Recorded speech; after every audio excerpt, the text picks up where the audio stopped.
What's happening, everybody? If you are studying for that real estate examination, well, I've got you covered. Here are 10 high-impact practice questions with the answers and explanations for the national portion of the real estate examination. So it's good in all 50 states. Salespersons and brokers, let's get into it. Question number 1. The government's power to take private property for a public use upon payment of just compensation is known as... Letter A, condemnation. Letter B, escheat. Letter C, eminent domain. Letter D, police powers. And the answer? Letter C, eminent domain. Okay, so the government's power to take private property for a public use upon payment of something called just compensation all day is called eminent domain. Now, remember, eminent domain is the government's right. It's the constitutional right to take private property for public use, but they have to pay just compensation. Now, condemnation is the legal process or act used to exercise eminent domain. So condemnation is the legal process or act. Eminent domain is the right. They will absolutely split hairs about this on examinations, so you definitely want to know that. Words to lump together: eminent domain, constitutional rights, the takings, condemnation, and you want to know just compensation has to be paid to the parties. Some states might observe something called Kelo versus the City of New London. Just look at that and see if it's relevant to your particular state, and you should be good to go. Question number 2. A property owner has used a driveway across a neighbor's land for 25 years without permission. The use was open, obvious, continuous, and against the true owner's rights. The owner may have acquired, letter A, an easement by prescription.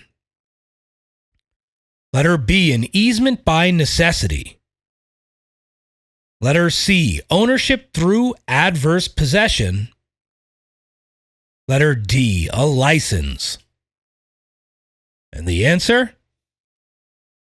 Letter A, an easement by prescription. So, an easement by prescription may be created when someone uses another person's land for a long period of time without permission, and the use is open, obvious or notorious, continuous, and against the owner's rights. The trap here, and this is an important one, is that adverse possession was listed here, but that gives you ownership and requires exclusive possession. Here, the owner is using a driveway as a right-of-way, not possessing the land, so it's an easement that's created. So you want to know, you will see these, and in many real estate classes, they will talk about adverse possession, but then sometimes they miss the pieces. If it's this absolute use versus sort of this right-of-way use. And if it's a right-of-way use, then it's a prescriptive easement or an easement by prescription. And adverse possession many times goes very close to that because it's the same kind of logic: open, notorious, continuous, and a hostile use against somebody else's land. But adverse possession gives you the ownership versus the use. And that's an important distinction to make. We'll see you in the next question. Question number 3. A seller accepts a buyer's offer in writing, and both parties have signed the contract. The closing has not happened yet. At this point, the contract is letter A, executed. Letter B, executory. Letter C, void. Letter D, unenforceable. And the answer? Letter B, executory. So, a contract is executory when it has been signed but not yet fully performed. So performance means it's been closed. So on a purchase contract, if both parties sign, we are in the executory phase because we haven't completed performance. Now, once we get really close to performance, or if not, we perform, everybody, the buyer gets the keys, the seller gets the money, then it's executed. So contracts become fully executed only after all parties have completed their obligations, such as when the sale closes. Classic for real estate exams. You want to know these.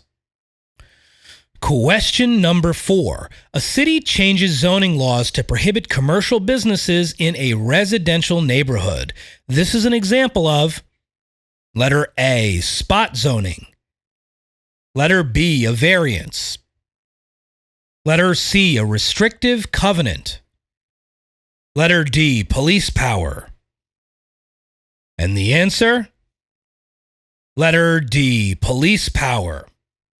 So police power is the government's right to regulate and use of the property to protect the public's health, safety, morals, and general welfare.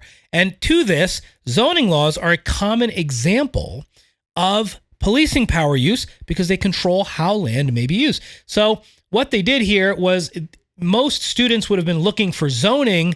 They would have felt that the zoning answer was missing. And they did throw in spot zoning, which is not the correct answer. So some people would pick spot zoning, and a variance is when you're getting an exception to the zoning rules and you want to improve the property in a way that's somewhat outside of the zoning parameters. So you want to know that policing powers was sort of the secondary response. Really, policing powers through zoning laws. Okay, so regular zoning laws are the common example of how you can control how land may be used, again, for the public's health, safety, morals, and general welfare. Question number 5. A seller knows about a serious foundation issue that is not obvious during a showing. The seller says nothing, and the buyer later discovers the problem after closing. Which statement is generally most accurate? Letter A. The seller never has to disclose property defects. Letter B, the seller may have violated disclosure duties. Letter C, the buyer has no rights because of caveat emptor. Letter D, the agent is responsible only if the buyer asks directly. And the answer? Letter B, the seller may have violated disclosure duties. So these are disclosure style scenario questions. And well, something that's obvious right here is it says the seller knows about a serious foundation issue that is not obvious during a showing. And it continues, the seller says nothing and the buyer later discovers. Which statement is generally true? Well, look at letter D. This one stands out. It says the agent is responsible only if the buyer asks directly. So right off the bat, I would put that one completely off to the side. The other ones are talking about the seller. The other ones are talking about, one is talking about the buyer, but there at no point during the question did the agent ever show up. So again, I would just, you're reading these carefully, and they do this so like innocently many times, but it was one of those things. Now, even in states where buyers are expected to inspect a property, the seller generally cannot knowingly conceal or fail to disclose a serious hidden material defect, like a serious foundation issue, right? That's a serious material defect. The trap answer is caveat emptor. So caveat emptor is Latin for let the buyer beware. And so there's two schools of thought in this like sort of binary logic of caveat emptor. Some states look at it and say the buyer needs to discover all of these issues. Caveat emptor, let the buyer beware. So that's what that means.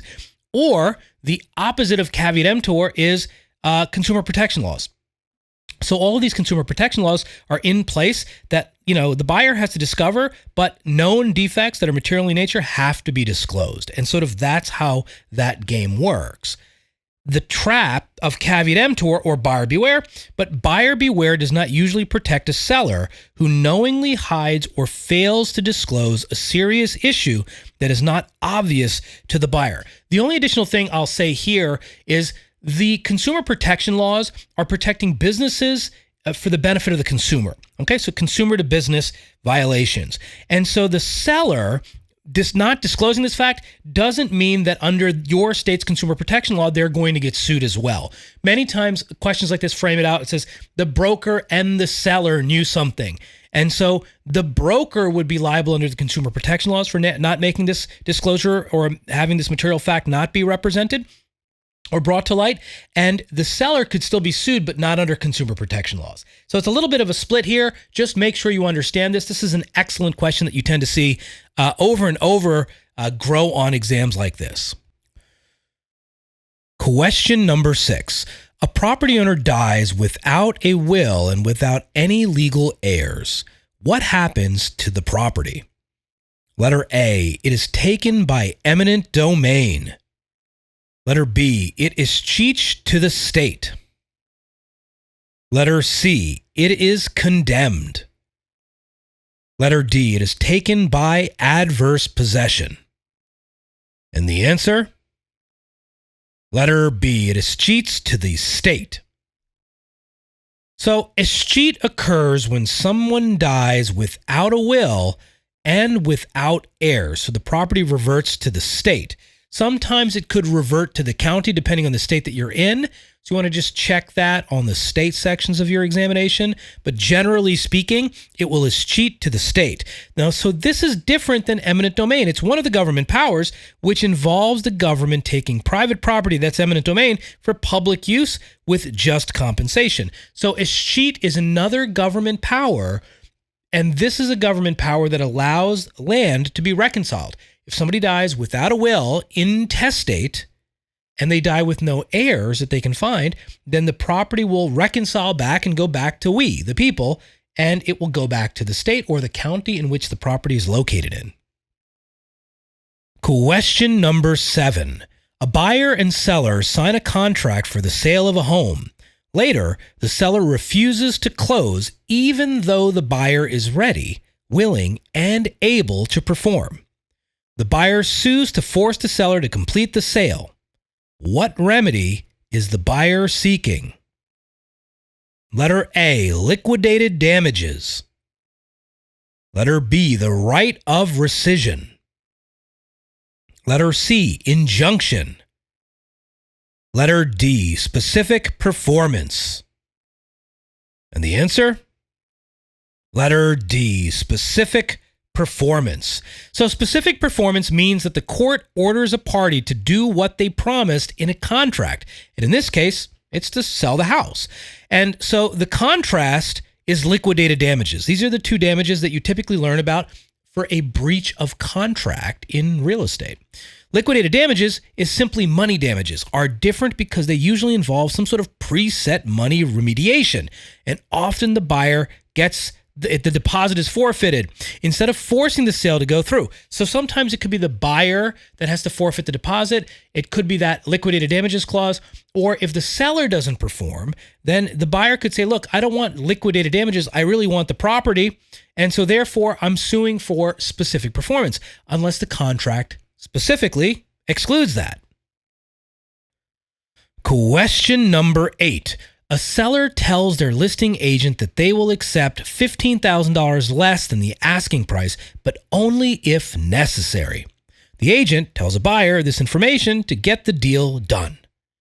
Which fiduciary duty did the agent most likely violate? Letter A, confidentiality. Letter B, obedience. Letter C, accounting. Letter D, reasonable care. And the answer? Confidentiality, letter A.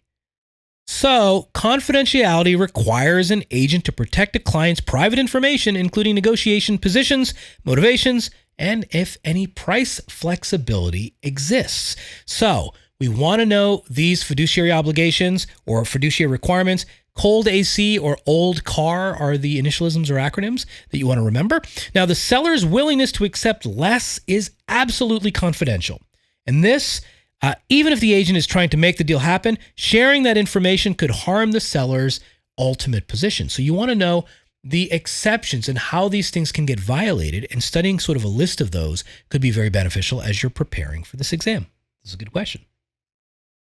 Question number 9. A landlord refuses to rent an apartment to a family with young children because the unit has a balcony and the landlord is concerned that it may be unsafe. This is most likely, letter A, a building code violation. Letter B, a property management policy violation. Letter C, a certificate of occupancy issue. Letter D, a fair housing violation. And the answer? Letter D, a fair housing violation. So, refusing to rent to a family because they have children is likely to be considered a fair housing violation based on familial status. By the way, you want to know on the federal level, the 7 protected classes: race, color, religion, national origin, sex, familial status, and disability. So there's 7, and you want to memorize those. In this particular situation, because they had a small child and they didn't rent to them because of the deck and the concern, that's familial status violation. So you want to know that. Even if the landlord believes that they are acting out of safety, this is so important. You see this over and over and over again, I'm sure across the states. Even if the landlord believes they are acting out of safety concerns, they generally cannot make housing decisions based on whether the children will live in the property. So you want to know these, and that's a fair housing violation for sure. Question number 10. 2 people own property as joint tenants. One owner dies. What happens to that owner's interests? Letter A, it passes according to the deceased owner's will. Letter B, it becomes a tenancy in common. Letter C, it passes to the surviving joint tenant. Letter D, it passes to the surviving tenant's heirs. And the answer? Letter C, it passes to the surviving joint tenants. Okay, so it is something that I've repeated many times on this channel. You absolutely, for the real estate examination and the broker's examination, need to know the forms of co-ownership. So, tenancy by the entirety for married couples in the states that accept those, community property in the other states that don't observe tenancy by the entirety, joint tenancy with or without the right of survivorship. Some states can be split, and tenancy in common has no right of survivorship. So you want to know, what is right of survivorship, which one has it, how does this work, and the definition of those. Absolutely, on this exam, for sure. Now, with this answer, letter C, it passes to the surviving joint tenants. Joint tenancy includes the right of survivorship. I mentioned that phrase, you want to know it. When one joint tenant dies, what that means is that that person's interest, the deceased person's interest, automatically passes to the surviving joint tenant or tenants. So with a joint tenancy, if you have 2 owners, it's a 50-50 ownership no matter what. If one of the joint tenant dies, then their interest goes to the surviving tenant. That's called the right of survivorship. So think of it this way. The survivors of the partnership have the right to own the deceased party's interest before it goes to that deceased party's interests estate. And it passes to the surviving joint tenant or tenants. This is different from a tenancy in common where an owner's interest can pass through a will or estate. So in a tenancy in common, it has no right of survivorship. A little bit counterintuitive. What it means is that if somebody dies and they own a property with another party as a tenant in common, then when they pass, that interest can go to their estate. That means no right of survivorship. So think again, survivorship simply is referring to the living co-owner who is remaining, and that is the right of survivorship. Do you want to know this? Great question. All right, 10 more questions. Boom, let's go. If you're looking to pass the real estate exam in less time, you're also going to want to nail the vocabulary. So check out these real estate flashcards in the next video, and I'll see you over there.